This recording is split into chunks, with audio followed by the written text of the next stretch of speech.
On the morning of October 13th, 1841, 23 guests gathered inside Hartford's Trinity Episcopal Church for what was expected to be a grand union of two prominent families.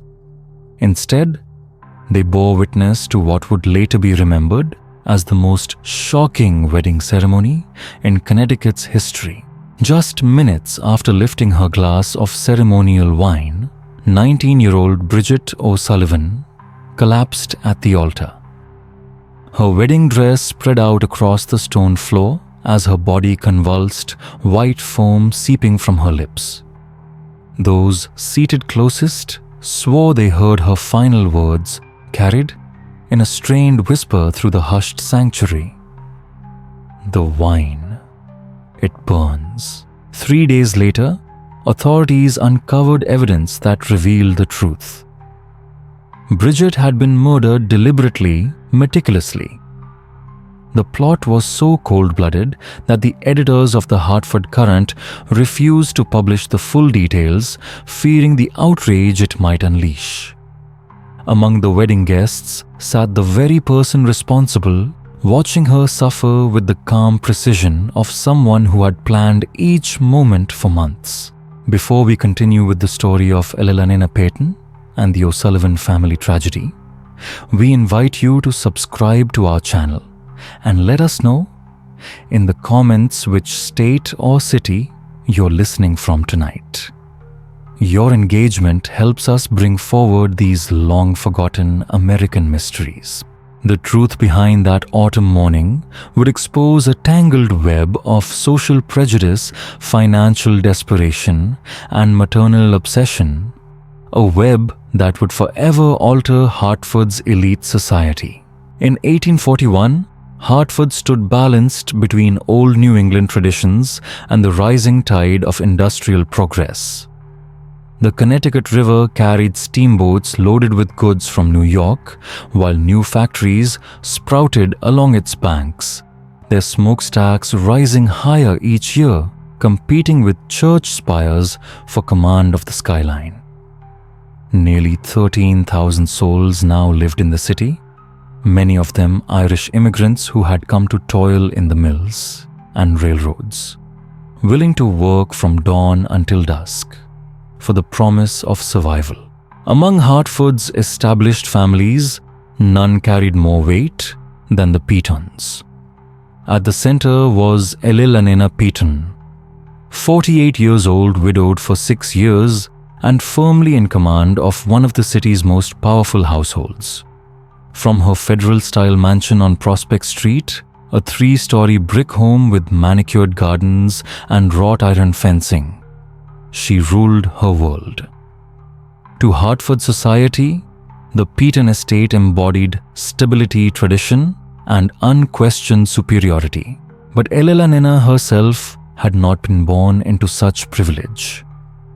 The daughter of a modestly successful merchant, she married upward in 1815 when she became the wife of Jonathan Peyton, heir to a shipping fortune built during the War of 1812. Their marriage, born of love rather than social arrangement, raised eyebrows at the time.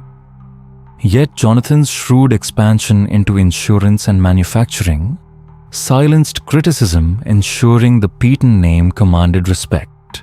Their only child, William, was born in 1817 after 3 heartbreaking miscarriages that left Ellelanena convinced his survival was nothing short of a miracle.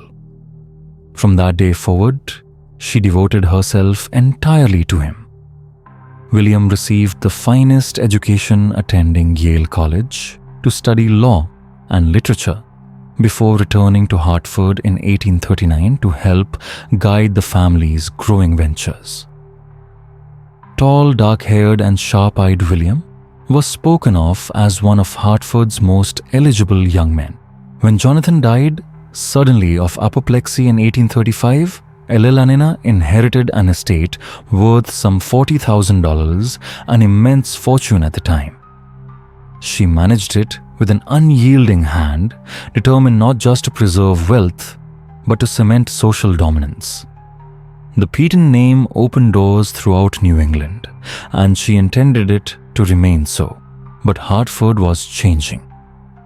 The steady arrival of Irish immigrants through the 1830s unsettled the established order. They clustered in cramped tenements near the railroad depot, lacking proper sanitation and scraping by on meager wages. Their presence undercut labor costs and stirred resentment among American-born workers. At Ladies' Aid Society meetings, Ellelanina heard endless complaints, Irish servants accused of theft, Irish children clashing with proper American youth, entire families crowding 10 into a space meant for 4. The whispers grew sharper, centered on the so-called Irish problem. Could these Catholic newcomers ever be true Americans? It was into this atmosphere of unease that the O'Sullivan family arrived. In late 1839, Patrick O'Sullivan, a widower of 38, brought his 4 children from Ireland to Hartford, chasing the promise of steady mill work and the faint hope of a new beginning. Patrick O'Sullivan's eldest daughter Bridget was 17 when the family arrived in Hartford. She stood out immediately, striking auburn hair eyes the color of deep emerald that seemed to catch the light even in the dullest of Hartford's grey winters. Patrick, with years of experience from Dublin's textile mills, secured steady work as a supervisor at Colt's Parton Firearms Manufacturing Company. His salary, though modest by Hartford's upper-class standards, was generous enough to place the O'Sullivans in a respectable house on Front Street, closer to the city centre than most Irish immigrants could hope to afford. Bridget found employment as a seamstress in a fashionable dress shop on State Street. Her skill with fine fabrics combined with a soft accent that carried little of the heavy Irish brogue won her favour among the clientele. But it was at the Wadsworth Athenaeum's public lecture series that her path first crossed with William Peaton. The lecture, delivered by a visiting Harvard professor on the subject of American literature, had drawn Hartford's intellectual elite. Bridget attended only because her employer, Mrs. Catherine Hendris, encouraged her Irish staff to seek refinement through culture and education. Sitting quietly in the back row, reserved for working people, Bridget listened with an attentiveness that did not escape William's notice. When the floor was opened for questions, she raised her hand and, in a clear, steady voice, asked about the influence of Irish poetry on American writers. The question was so thoughtful, so unexpected, that several heads turned in surprise. Afterward, as she gathered her cloak, William approached. Removing his hat, he said warmly, "That was an excellent question about Irish literary influence. I'm William Peaton. I don't believe we've met." Bridget flushed slightly, but her voice did not falter. "Bridget O'Sullivan, Mr. Peaton. I'm pleased to make your acquaintance." The two walked together down State Street, speaking easily of books and ideas as though they had known each other far longer. William discovered that Bridget, despite limited formal schooling, was astonishingly well-read. In Dublin, a kindly priest had loaned her volumes of Shakespeare and contemporary works. In Hartford, she devoured every book she could borrow from lending libraries.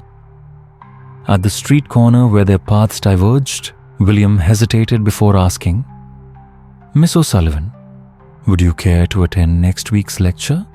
It's on American history. I think you'd find it quite engaging." Bridget's smile transformed her features entirely. "I would enjoy that very much, Mr. Peaton." So began their courtship, quiet, cautious. William understood the scandal such a match might stir an heir of Hartford's most prominent family, falling for an Irish working girl. Yet Bridget's intelligence, dignity, and warmth soon convinced him that society's rules were hollow. Their walks along the Connecticut River evenings, at lectures, and shared conversations revealed a bond that reached far beyond background or class. For nearly 6 months, Elena Peyton remained unaware. William was discreet with his affairs, and she assumed his frequent absences were dedicated to business or social duties with men of his standing. That illusion shattered on a sweltering July afternoon in 1840. Elena had decided to surprise her son with a visit to his office in the Petton building on State Street. She carried a pitcher of cold lemonade and news of an invitation to the governor's summer reception. Climbing the staircase, she paused at the sound of voices drifting from behind William's door. His deep baritone and a woman's tone she did not recognize. "My mother will never accept this," William was saying. "But I don't care about her approval anymore, Bridget. I love you, and that's all that matters." On the landing, Elena froze. Her hand clenched so tightly around the glass pitcher that her knuckles blanched white. "Your family's position in society?" The woman's voice answered, carrying the unmistakable lilt of Ireland. "I don't want to be the cause of strife between you and your mother. She sacrificed everything for you." "You don't understand," William replied firmly. "She has controlled every aspect of my life since father died, who I should marry, where I should live, how I should spend my hours. I'm 23 years old and I've never once made an important decision without her hand in it. That ends now." The air in the hallway thickened. Elena pressed herself against the wall, heart pounding so hard she thought it might echo through the wood. "When will you tell her about us?" Bridget asked softly. "Soon," William answered. "Very soon. I want you to meet her properly as my intended bride. She'll see what I see in you. Your intelligence, your kindness, your strength. She'll have to accept the woman I've chosen for my life." The scrape of a chair leg across William's office floor jolted Elena from her hiding place. She fled down the stairs, abandoning the untouched pitcher of lemonade on the landing. By the time she reached her carriage, her composure had dissolved into near panic. "Home," she snapped to the driver. As the carriage rattled toward Prospect Street, shock gave way to fury, hot, consuming, violent. An Irish girl, her William heir to the Peyton fortune, a name intended to marry an Irish immigrant. Everything she had schemed, sacrificed, and safeguarded would be ruined by this nobody, a manipulative foreigner who had no doubt entrapped her innocent son with calculated charm. That evening, William came home buoyant, lighter than she had seen him in months. He hummed absently while carving the roast, a faint smile tugging at his lips. Elena watched every detail magnified in her mind. She wanted to strike to confront him, then and there. But years of maneuvering through Hartford's social battlefield had taught her patience. Information came before action. "You seem in excellent spirits tonight, William," she said evenly. "Do I?" His smile deepened. "Well, I suppose I am. I've been thinking about making some changes in my life. Important changes." "Oh." She tilted her head. "And what sort of changes?" William set down his fork and looked at her directly. "Mother, I've met someone, a young woman of remarkable character and intelligence. I believe she may be the one I wish to marry." Her hand trembled as she reached for her water glass. How wonderful, dear. Anyone I know? No, he admitted, but I want you to meet her. Her name is Bridget O'Sullivan. He faltered for a heartbeat. She's from Ireland. Her family came to Hartford 2 years ago. The glass slipped from Elelanina's fingers, shattering across her plate. Oh, how clumsy of me, she murmured, rising swiftly to ring for the servants. Then carefully measured. You said, O'Sullivan, an Irish family. Yes, William replied, watching her. Her father works at Colt's, and she's employed at Mrs. Hendriss's dress shop. Mother, I know what you must be thinking. I'm not thinking anything, William. She cut in her tone, smooth as glass, simply surprised. You've never mentioned this young woman before. I wanted to be certain before speaking of her, but I'm certain now. I love her, Mother, and I intend to ask for her hand. Elelanina spent the remainder of the evening pacing her private sitting room, wearing a path into the Persian carpet. His words replayed mercilessly, I love her. I intend to marry her. The consequences loomed in her mind like thunderclouds. Marriage to an Irish immigrant would destroy William's standing among Hartford's elite. The best families would close their doors. Any children of such a union would be tainted too Irish for the established class, too privileged to be accepted by their own immigrant community.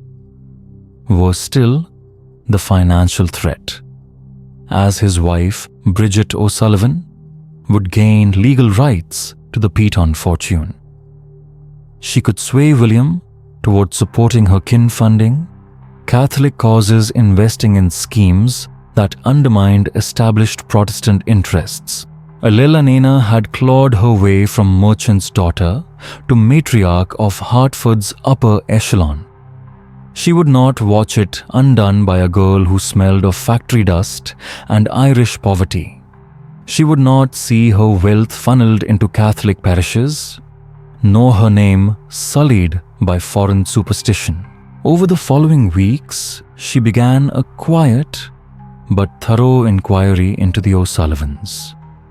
She learned Patrick was respected at Colt's, though his involvement in labor meetings was whispered about as dangerous. Bridget was admired for her seamstress work, but some society ladies muttered about an Irish girl daring to rise above her station. Most damning of all, the family worshipped at Holy Trinity, the Catholic Church many in Hartford regarded with suspicion, a symbol of loyalty to Rome rather than America. The thought of her grandchildren raised beneath the shadow of the Pope filled Elelanina with dread. Summer waned into autumn, and William's affection only grew. He introduced Bridget at public gatherings with unconcealed pride, his gaze betraying devotion. Elelanina saw the shift in Hartford society, the polite masks, the murmurs just beyond earshot. The final blow came in early September over breakfast. I've spoken with Mr. O'Sullivan, William announced.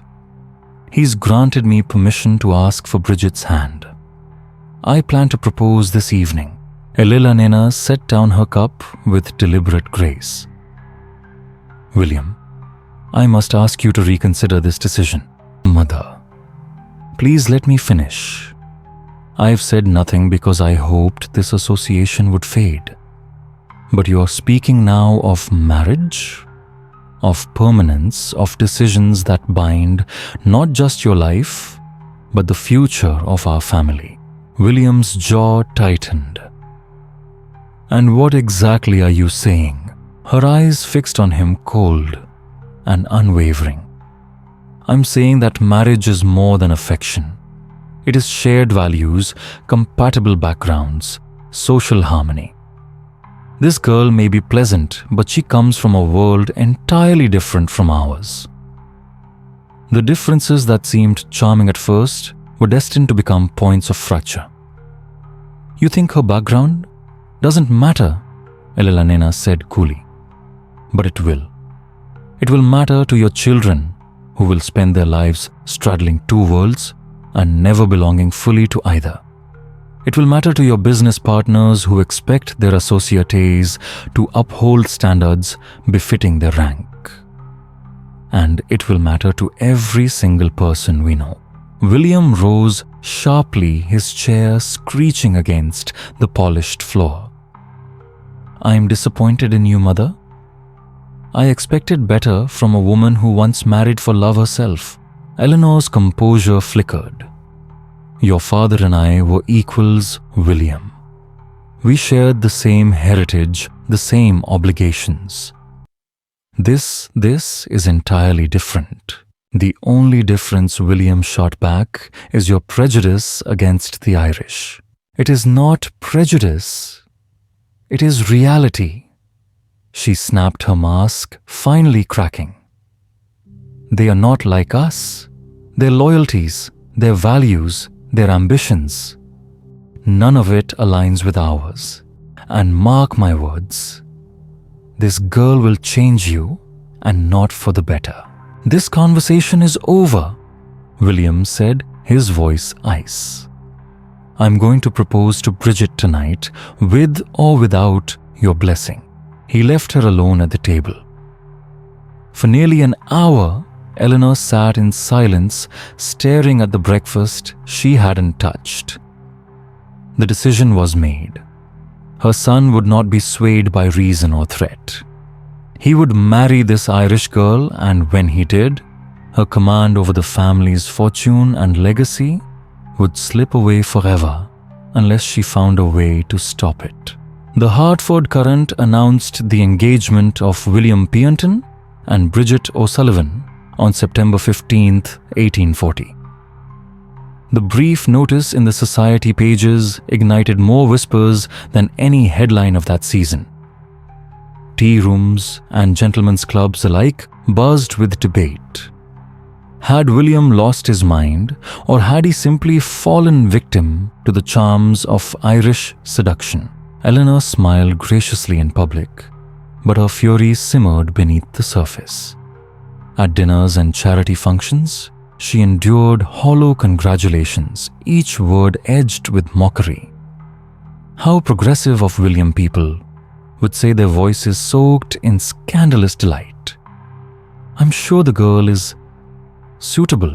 The cruelest sting came at a Ladies' Aid Society meeting. Mrs. Harrison Fitzgerald, whose own Irish roots were conveniently scrubbed from family memory, delivered her remarks with precision.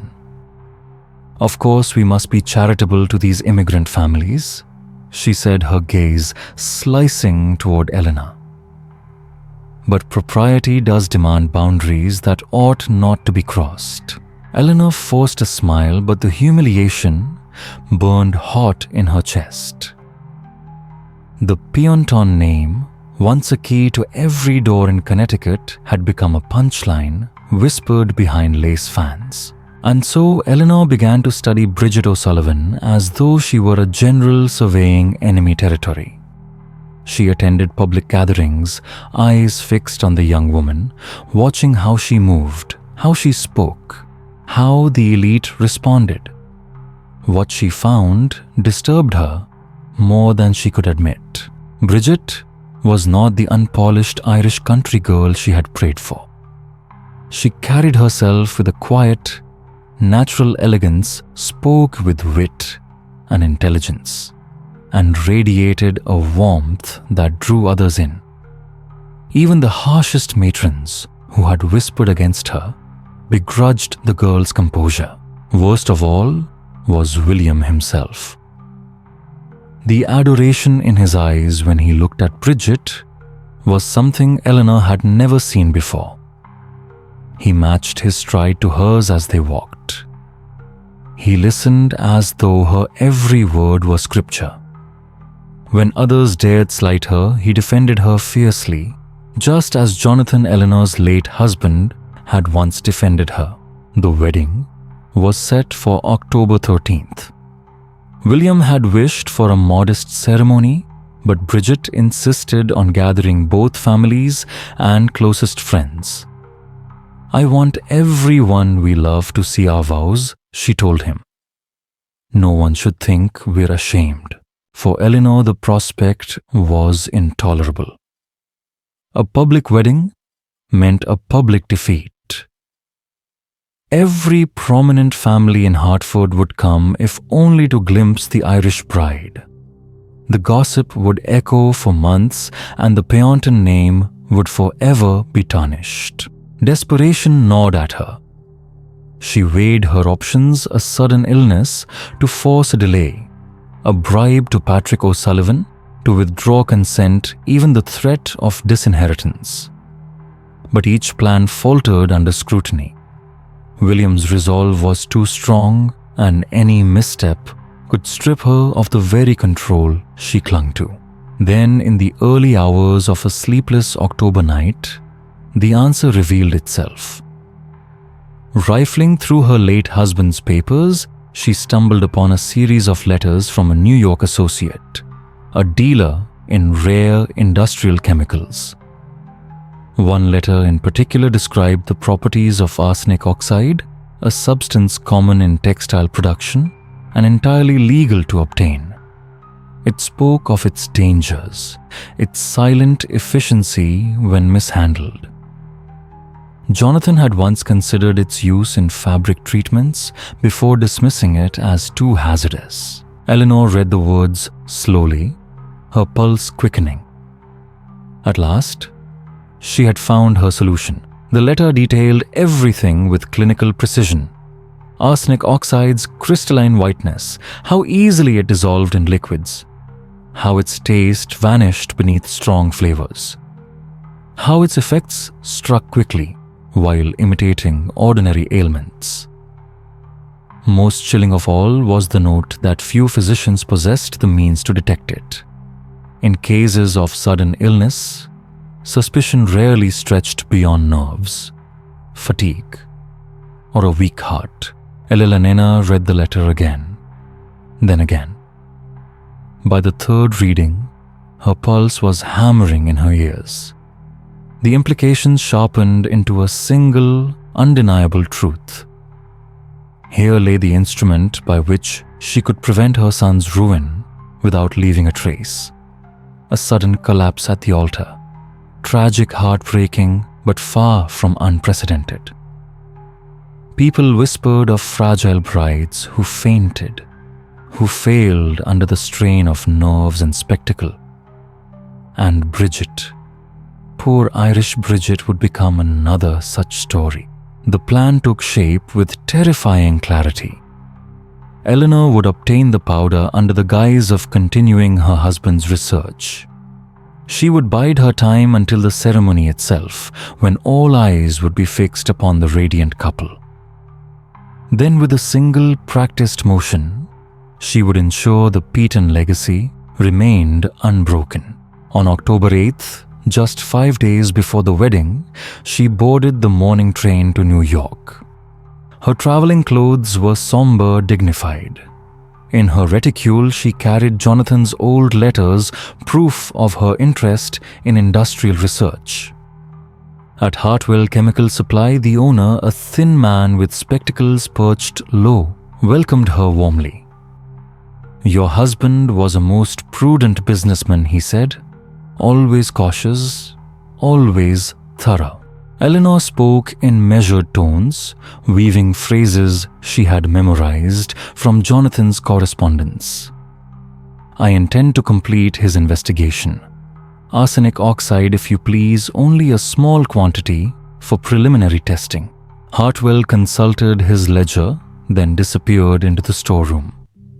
When he returned, a vial rested in his palm filled with 2 ounces of white dust that glimmered faintly in the light. "This will be sufficient," he warned. "Handle it carefully. Ingestion, inhalation, both are fatal." She paid in cash, slipped the vial into her purse, and during the return journey, sat stiffly with her hand resting upon it. No guilt troubled her, only a grim sense of resolve. She was acting not out of malice, but duty to preserve the future Jonathan had built.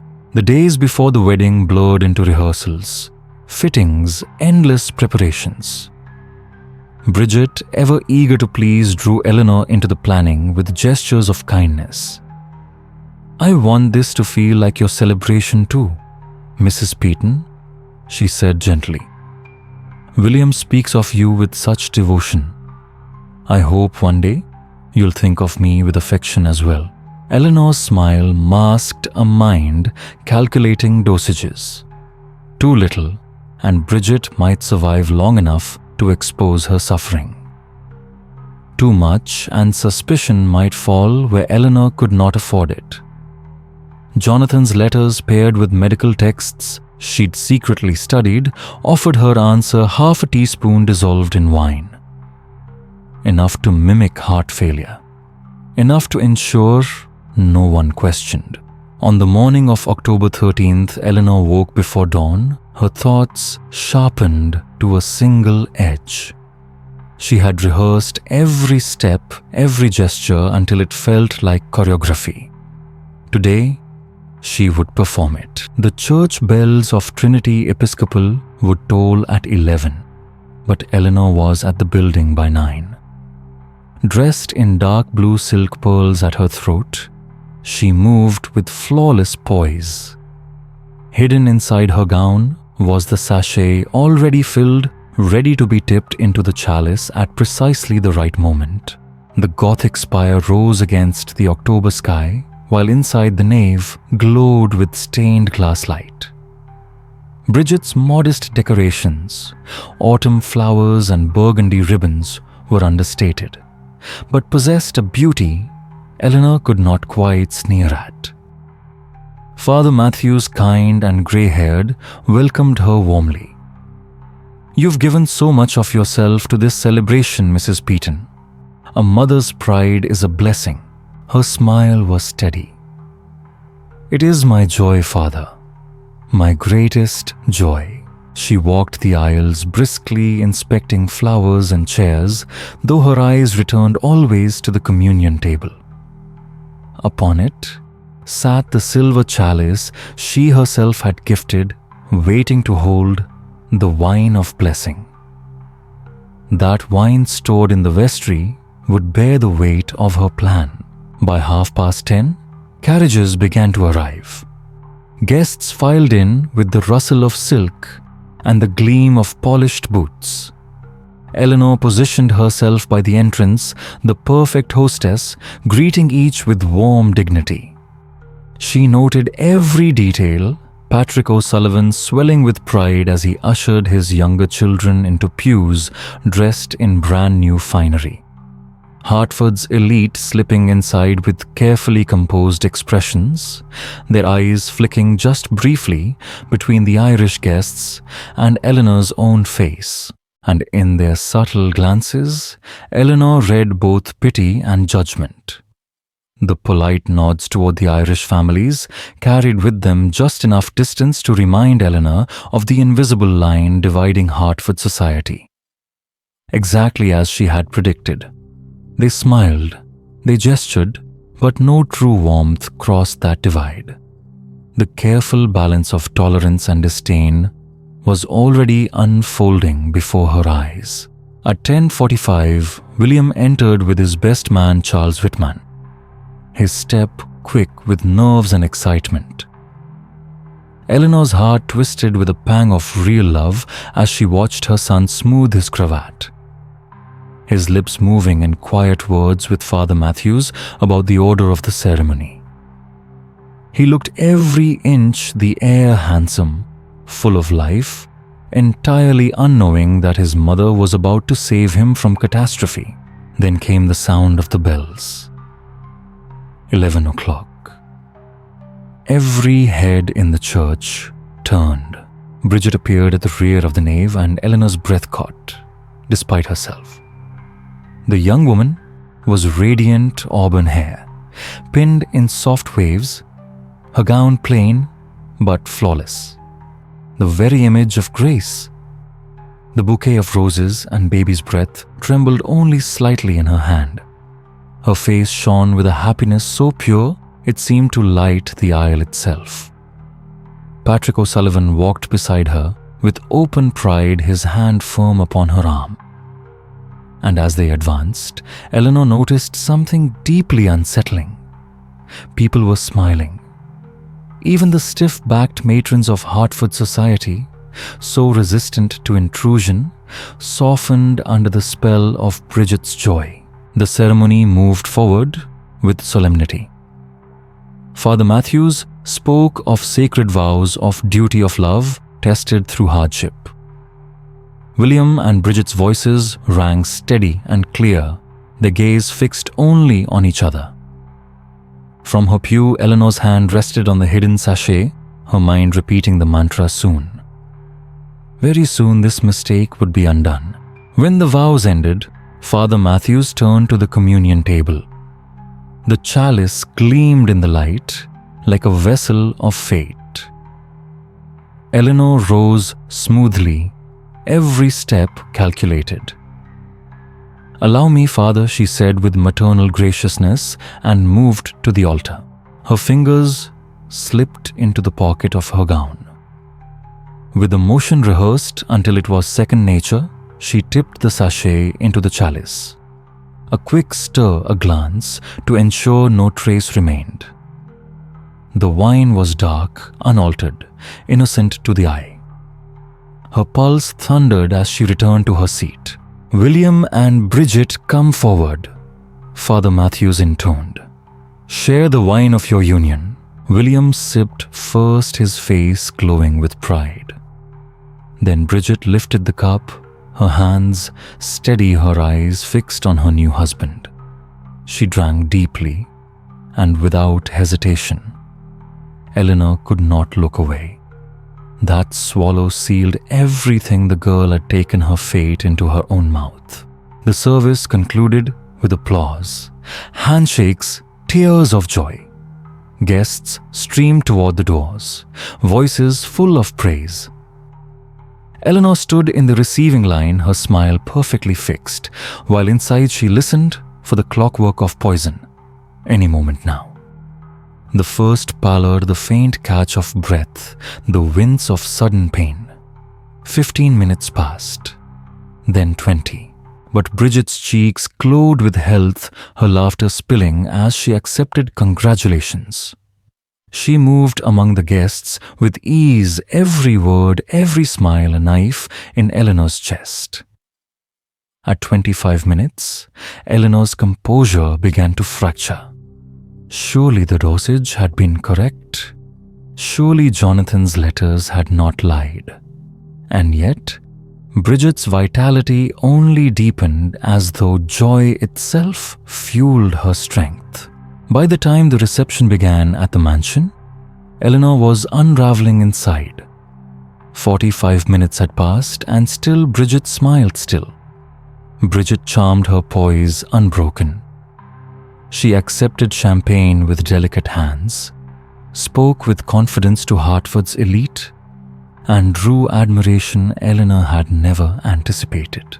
Mrs. Peaton said, "Mrs. Harrison Fitzgerald," her voice sugary and sly, "your new daughter-in-law is most impressive, more refined than one might expect, given her background." The words stung like salt in an open wound. Eleanor forced her smile. "Yes, Bridget is lovely. We are very pleased with William's choice." But the sentence tasted like ash. The poison had failed. And in that failure, the unthinkable loomed. This Irish girl, this intruder, was about to become permanent, unshakable, woven into the Peaton legacy forever. Their Catholic traditions, their immigrant ties, these were now bound irreversibly to Eleanor's carefully polished reputation. The horror in Hartford was only beginning. And just when you think you've seen everything this tale has to offer, the darkness deepens. If this story is already sending chills down your spine, share it with a friend who loves unsettling mysteries. Tap the like button to help support our work and subscribe so you won't miss the unfolding of stories like this one. Now, let's step back inside the drawing room where shadows of suspicion and fear were beginning to stretch long. As the wedding breakfast progressed, Elena could hardly take her eyes off Bridget. Every movement of the young bride became an obsession. Bridget drifted gracefully from one circle of guests to another, William always close at her side, her smile never dimming. She spoke with bright animation about their honeymoon plans in New York City, accepted compliments with poise, and most disturbingly of all, ate heartily from the lavish spread. She sipped champagne with delight, even taking a second glass, and showed not the slightest sign of distress. 1 full hour had passed since she had swallowed the arsenic, and still nothing. Eleanor excused herself with brittle politeness and fled to her private study. She closed the heavy oak door with a snap, then pressed her back against it trembling, with barely contained rage. Everything she had risked, her reputation, her son's future, her legacy balanced on this moment, and the plan was collapsing in front of her. The arsenic had failed. Or worse, it had betrayed her acting too slowly. She paced the length of the study like a caged animal, trying to imagine an alternative. Then commotion. Voices sharp and urgent, rising from the drawing room. Someone calling for Dr. Harrison. A surge of wild hope coursed through her. Perhaps the poison was simply late in taking hold. Composing herself, Eleanor smoothed her dress, fixed her expression into one of anxious concern, and returned to the reception. The sight that met her was even more gratifying than she had dared to imagine. Bridget was slumped in Eleanor's best wingback chair, her complexion drained of its radiance. Her breath came in quick, shallow bursts, and one trembling hand pressed against her stomach. At her side, William knelt frantic with worry. "I don't understand," Bridget whispered. "I was fine, perfectly fine, and then, what are her symptoms?" demanded Dr. Harrison, a physician well known among Hartford's elite. "Stomach pain, nausea, trouble, breathing." William replied quickly, his voice taut with panic. "She says her throat feels like it's burning." The doctor moved with practiced efficiency, checking her pulse, inspecting her eyes, and questioning her with calm precision. Elena edged closer, her heart hammering with secret triumph. The arsenic was working. She only needed to play the part of the solicitous mother. "Dr. Harrison, should we move her upstairs, make her more comfortable?" She offered her voice, gentle, measured. "Not yet," the doctor said gravely. "Mrs. Peaton, send someone at once to my office for my medical bag. And have your cook prepare strong salt water. She must drink as much as possible." Orders were given, servants dispatched. Bridget, however, was failing swiftly. Her breaths came ragged. Perspiration broke across her brow, and her hands shook as though the very strength of life were draining from her. When she tried to speak, only a whisper emerged. "The wine at the church, it tasted strange." Eleanor froze, blood roaring in her ears. Had Bridget discovered the truth, or was this delirious nonsense from a poisoned mind? "What do you mean?" dear Eleanor forced her voice into calm tones. "That wine was our finest vintage. Surely it's only the excitement of the day." But Dr. Harrison had gone very still. His sharp eyes flicked between the pale bride and the matronly figure hovering nearby. "Mrs. Peyton?" he said slowly. What wine exactly was served at the ceremony? Our French vintage, Eleanor replied quickly. The same we've used for years at family gatherings. Surely you don't think? I think the doctor interrupted firmly. We may be facing something far more sinister than wedding nerves. His gaze cut to William. Mr. Peaton, sent someone to Trinity Church immediately. I want the chalice used in the service and any remaining wine from the opened bottle. The words struck Eleanor like a thunderclap. If that chalice were examined, if a trace of arsenic was found, her entire scheme would unravel. Doctor, she said hastily, you must be mistaken. Perhaps it's a bad pipe, some contaminant, but Dr. Harrison did not waver. His voice carried across the room, heavy with authority. I have practiced medicine for 37 years. I know the signs of nerves of food illness and of poison. This young woman is displaying every mark of arsenic toxicity. The announcement rippled through the room. Gasps, whispers, men leaning in, women clutching their pearls.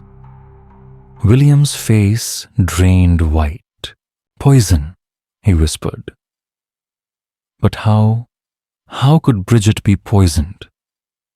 She's eaten and drunk nothing different from the rest of us. Not everyone drank from the ceremonial chalice, Dr. Harrison said grimly. Only the bride and groom. And you, Mr. Peaton, show no symptoms. The walls seem to close in around Eleanor. Her heart hammered as she realized the doctor was narrowing the field with deadly precision. If Bridget survived, if she spoke, then Eleanor herself might be exposed. Meanwhile, Bridget was slipping further. Her skin had gone clammy and pale, her body trembling violently. The whispers on her lips had become incoherent sounds. We must move her at once, Dr. Harrison commanded.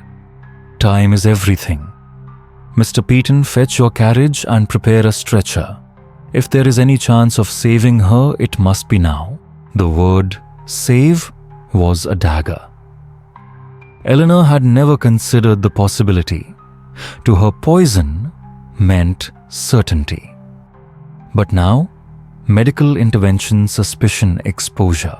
She stood frozen as William called for the carriage, trapped in a tightening snare of her own design, torn between the hope of Bridget's death and the terror of Bridget's survival. The very thought of standing trial before Hartford's rigid legal establishment, of having her name dragged through scandal, her reputation destroyed and her freedom stripped away, filled Eleanor with a terror deeper than anything she had ever known. Everything she had sacrificed, every maneuver and deception, every thread of the legacy she had woven so carefully would unravel in a single stroke. The ride to Dr. Harrison's office unfolded in grim silence. Inside the carriage, the young bride's condition worsened with each passing moment.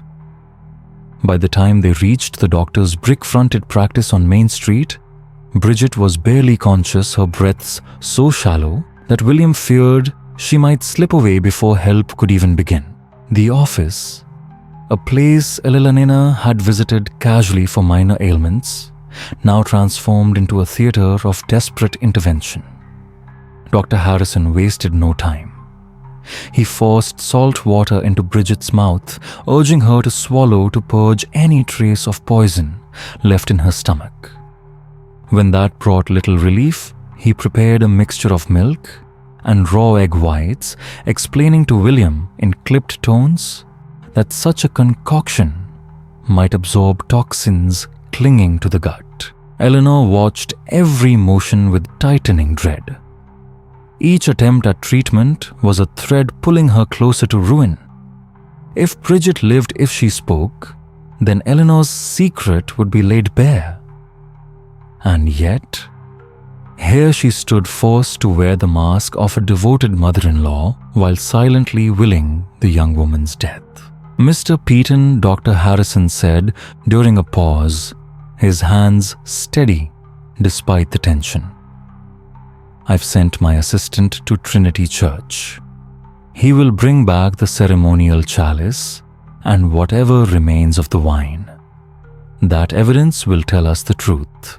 Eleanor's fists clenched at her sides. The chalice, its surface still laced with residue, would betray her. She had never considered that science might expose what society's eyes could not. 20 minutes later, the assistant returned, bearing the chalice wrapped in linen and the half-empty bottle. Dr. Harrison wasted no time. Using chemical reagents Eleanor had not known existed, he coaxed hidden truths from the silver and glass. As I feared, he announced grimly. The chalice is tainted with arsenic compounds. The wine too is contaminated. This was no accident. It was deliberate arsenic added in lethal quantity. William's face drained of color. You mean someone tried to murder Bridget, but who she has no enemies here? The doctor's gaze swept the room slow and searching until it came to rest on Eleanor. In that moment, she felt as though he could see straight through her skin to the guilt beneath. The question, Dr. Harrison said carefully, is who had access to the ceremonial wine between its preparation and the moment it was poured. Surely anyone might have tampered with it, Eleanor countered quickly, her voice smooth despite the tremor beneath. Church staff members of the wedding party, even strangers slipping in unseen, perhaps Harrison allowed. But arsenic oxide is not easily found. It requires knowledge and intention. This was planned. The noose tightened with every word. Then from the table, a faint stir. Bridget's eyelids fluttered. A weak voice, strained but alive. William, where am I? You're safe, my love, William whispered, clutching her hand. You've been very ill, but Dr. Harrison is helping you. Her gaze drifted hazy at first, then sharpening. It found Eleanor and held. I remember, Bridget said softly. The wine. Something was wrong with the wine. Dr. Harrison leaned forward. What do you recall Mrs. Peyton tell us? Bridget's brow furrowed with the effort. It tasted strange. Not bitter, but wrong. And I remember I saw someone at the chalice during Father Matthews's blessing. Someone who shouldn't have been there. Eleanor's heart stopped. Who, dear Dr. Harrison asked gently. Bridget's eyes did not waver. They fixed on Eleanor with clarity. Now the fog of illness burned away by truth. It was her. Mrs. Peyton. I saw her stir something into the wine. The accusation detonated like a thunderclap. Gasps broke the air. William turned, staring at his mother as if she had become a stranger. Dr. Harrison only nodded grim, confirming what his suspicions had already told him. Mother William whispered, his voice breaking. Tell me this isn't true. Tell me you didn't try to kill my wife. The last veil of Eleanor's composure tore away. She straightened her voice, low, almost calm. She would have destroyed everything she said. Our name, our standing, the security I fought to preserve. You don't understand, she is an Irish peasant, a Catholic, a threat to everything we are. William recoiled as if struck.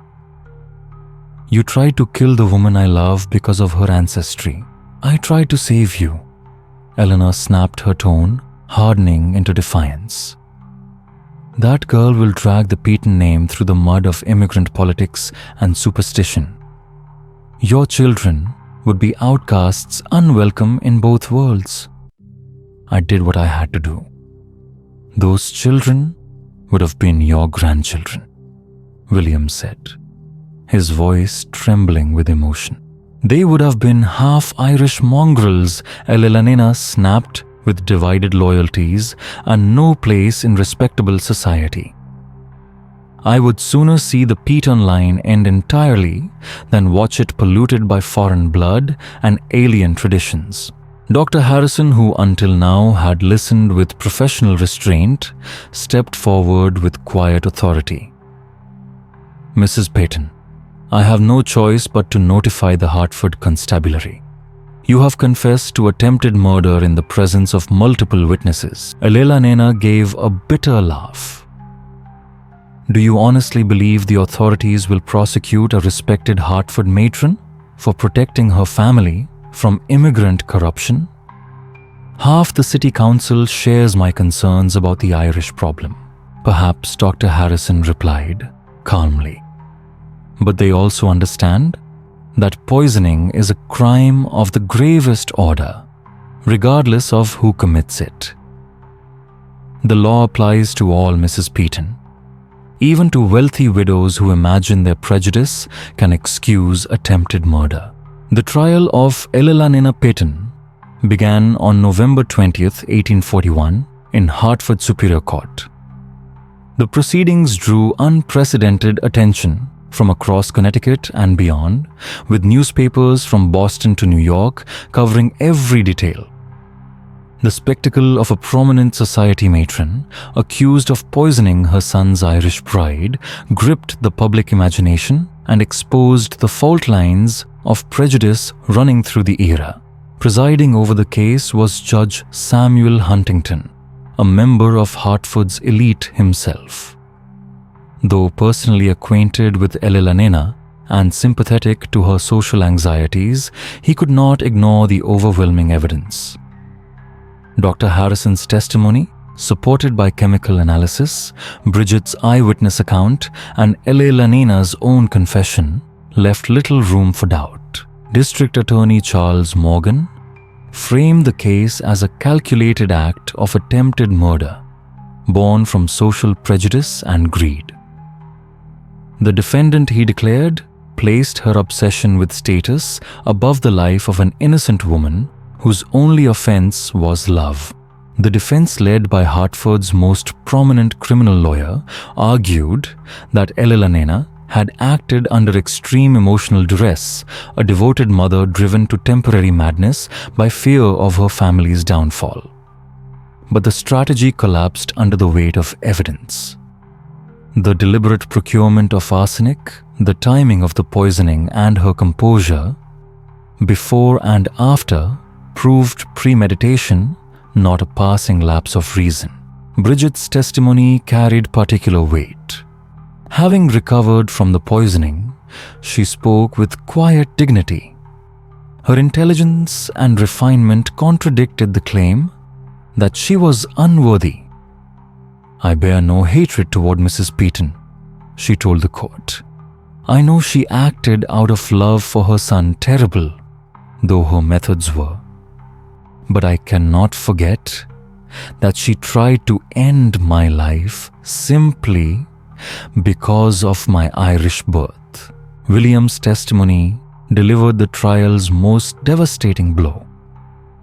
With tears in his voice, he spoke of his love for both his mother and his wife, of the horror of discovering Elena's plot, and of his duty to truth.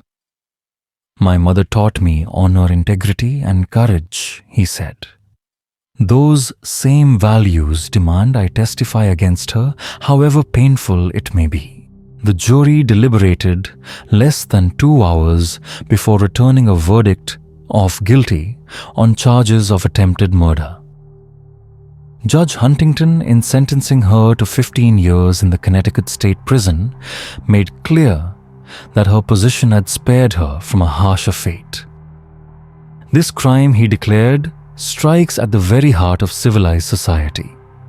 When prejudice and ambition drive one to murder, the law must speak with severity to protect every citizen, regardless of origin. Elelanena received her sentence with unflinching composure. She showed no tears, no plea, as officers led her away. Though observers noticed, she did not once look at William or Bridget. The Peyton name never recovered. William, once welcomed in Hartford's finest parlors, found himself shunned by families who had smiled at him only months earlier. Yet in Boston, he rebuilt. There he established a thriving law practice and, with Bridget at his side, raised 3 children who grew into respected citizens of Massachusetts. Bridget became the partner William had always believed her to be: intelligent, gracious, and unwavering in devotion to family. She used her standing to aid Irish immigrants, bridging the gap between old stock Americans and newcomers. Elelanena served 12 years before her release in 1853 for good behavior. She returned to Hartford a diminished figure, her fortune gone, her influence extinguished. She lived her last years quietly in a boarding house, dying in 1858, never reconciled with her son and never knowing her grandchildren. The silver chalice, once tainted with poison, was melted down by Trinity Church, its metal donated to a fund for Irish immigrants. Father Matthews, deeply shaken that such a crime had been attempted under sacred rites, introduced safeguards to prevent any future violation of the ceremony. The story of Elelanena Peyton endured, retold across New England as a cautionary tale of how prejudice unchecked could turn love into violence. Legal scholars cited it as proof that no social rank placed one above the law. But perhaps its greatest legacy was the shift it helped spark in Hartford itself, where prejudice began, slowly painfully, to give way to acceptance of those once seen only as outsiders. The sheer injustice of Elelanena's attempt to murder Bridget, motivated by nothing more than heritage, forced many families in Hartford to quietly examine their own prejudices. Conversations that once happened only in whispers began to reach parlors and drawing rooms where uncomfortable truths about social divisions could no longer be ignored.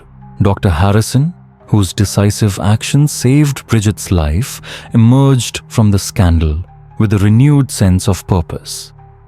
He began to speak publicly about the equal treatment of patients regardless of class or origin, and his careful use of chemical tests during the trial gave new credibility to the growing field of forensic medicine. Lawyers, doctors, and even city officials cited the poison chalice case, as the newspapers named it, as proof that science could reveal the truth when bias clouded human judgment. For decades afterward, Hartford parents retold the story as a cautionary tale to their children. How unchecked hatred could corrupt even a respected matron, turning family loyalty into an instrument of cruelty. In law schools and courtrooms, the trial was studied as a reminder of how social tensions could spill into violence when left unchallenged.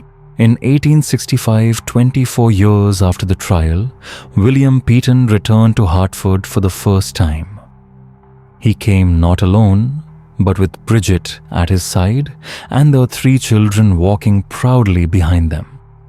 They visited his father's grave, and the sight of the family together left many old residents deeply moved. The couple, who had once been nearly destroyed by poison, now stood as a picture of happiness and accomplishment. Bridget, her auburn hair now threaded with silver, prayed silently at Jonathan Peyton's gravestone. She had never spoken publicly about forgiveness, yet those who saw her at the cemetery that day believed she had long since found peace with the events that once shadowed her wedding day. The Hartford Courant, which had covered the trial relentlessly, published a short notice of the family's visit. Its final line captured what so many felt but few had dared to say. The union that was nearly destroyed by poison has flourished into one of New England's most respected families, proving that love and character triumph over prejudice and hate. And so, the poisoned chalice remained not only an artifact of crime, but a symbol, a reminder that fear and bigotry can twist even respectable lives into something unrecognizable. Yet, that courage and truth can still cut through the darkness. What about you? Do you believe prejudice and social divisions could still drive someone to desperate acts today? Let us know in the comments. We always enjoy hearing your thoughts. And if this tale has kept you with us tonight, consider subscribing, tapping the notification bell, and sharing it with someone who loves forgotten mysteries from America's past. We'll see you in the next story. Another shadowed chapter of history waiting to be uncovered.